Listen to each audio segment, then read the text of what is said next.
सपा विधायक अबू आजमी के औरंगजेब पर दिए गए बयान पर सियासी बवाल नहीं थम रहा। बुधवार को ये मुद्दा दक्षिण से महाराष्ट्र से उठता हुआ अब उत्तर प्रदेश तक आ गया। यूपी विधानसभा में गूंजा। महाराष्ट्र विधानसभा में आजमी के खिलाफ एक्शन लिया जा चुका है, लेकिन यूपी में उनको सुधारने के लिए बात की जा रही। रिपोर्ट देखें।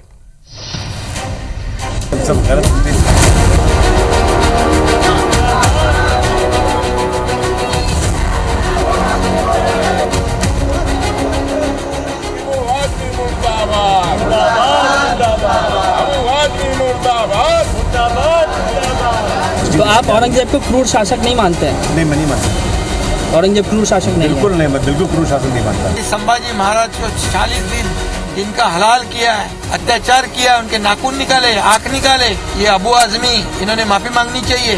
किसी को लगता है कि मैंने गलत बोला है तो भाई मैं अपने पूरे स्टेटमेंट को वापस लेता हूँ। सपा नेता अबू आजमी ने औरंगजेब पर दिए बयान पर भले ही माफी मांग ली हो, लेकिन बयान से उठा सियासी तूफान अभी तक थमा नहीं है। महाराष्ट्र से होता हुआ अब ये उत्तर प्रदेश तक पहुंच गया है। सीएम योगी आदित्यनाथ ने विधानसभा में अबू आजमी को आड़े हाथ लेते हुए उनका सही इलाज यूपी में किए जाने की बात कही।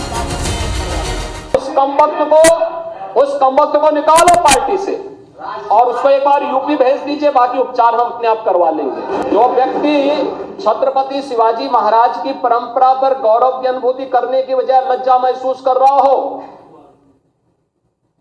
और औरंगजेब को अपना नायक मान रहा हो, क्या उसको भारत के अंदर रहने का अधिकार होना चाहिए क्या? और समाजवादी पार्टी को इसका जवाब देना चाहिए।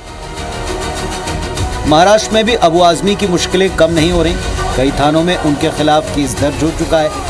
बुधवार को भी आजमी के बयान पर महाराष्ट्र विधानसभा में जमकर हंगामा हुआ। अपना बयान वापस लेने के बाद भी स्पीकर राहुल नार्वेकर ने मौजूदा सत्र से आजमी को सस्पेंड कर दिया है।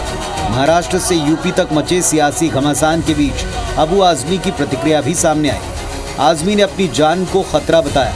उन्होंने कहा कि उन्हें लगातार धमकी भरे फोन आ रहे हैं। लोग मुझे टेलीफोन में गालियां दे रहे हैं, मैं फोन नहीं उठा रहा हूँ। जान से मार, क्यों मार दोगे भाई? और अभी स्पीकर साहब ने मुझे सस्पेंड कर दिया है।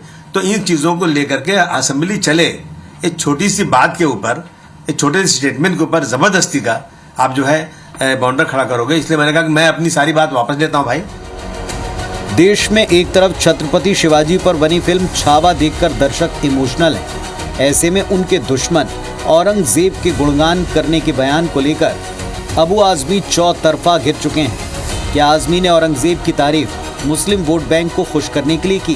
क्या अब बीजेपी आजमी के बयान के बहाने अपनी सियासी एजेंडे को आगे बढ़ा रही?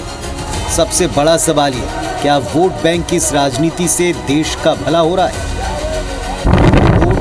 IBC 24